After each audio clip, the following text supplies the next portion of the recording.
Hi, my name is Sylvia Snowden, and I paint pictures.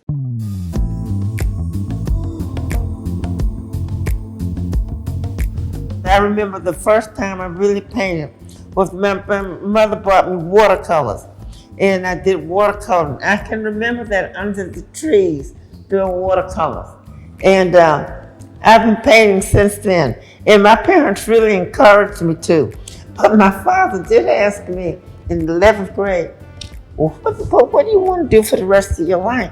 So I said, I want to paint, do art. Oh, honey, I don't know about the money there.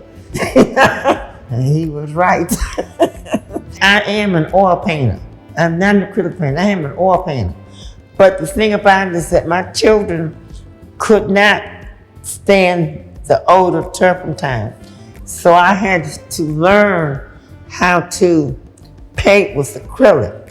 My subject matter is generally human. I paint using my heart and my head. And I am, this is not like I have an emotional outburst on the canvas. This is controlled, and the mind and the heart work together. They're not separate, so that the mind works and makes a straight line, and the heart is way over there. This is a combination of both of them.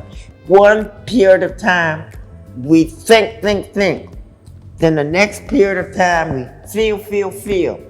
Now, other societies have learned to combine the two so we can do the same thing at the same time. But this society is trying to get there, but hasn't gotten there. And I live in the District of Columbia, and I went to school here at Howard University. I was married and got a divorce, and I had 2 children. So I had to find a house that was large enough to accommodate them and be a studio, so I don't have to leave them at night to go paint. So my son, who was in diapers, and I walked everywhere and found a house that was large enough, and this is where I live today. Let me explain about the names of my paintings. 4 people in that neighborhood. I don't paint them necessarily as a person. I name the paintings for identification. So somewhere in there, something I did in there reminded me of George, And so I named him George Chavis. But I was asked some time ago if they came into my studio and said, no.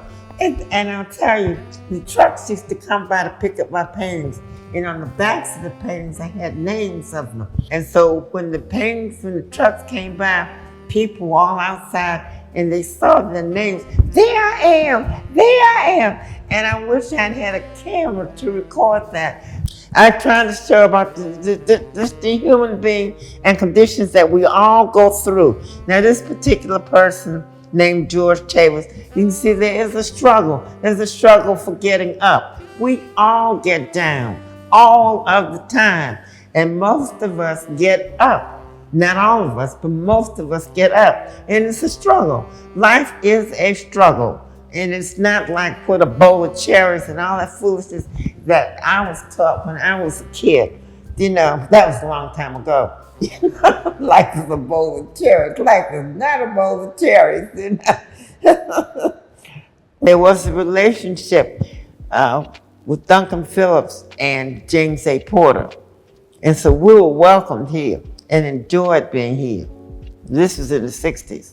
And I always will remember how different the Phillips is. The Phillips is welcoming and it's cozy. That I really do appreciate the Phillips. I appreciate the fact that this seems to be, with Jonathan now, it seems to be really reaching out to Black artists. And I feel comfortable here, and I appreciate being here and being welcomed. And I truly do.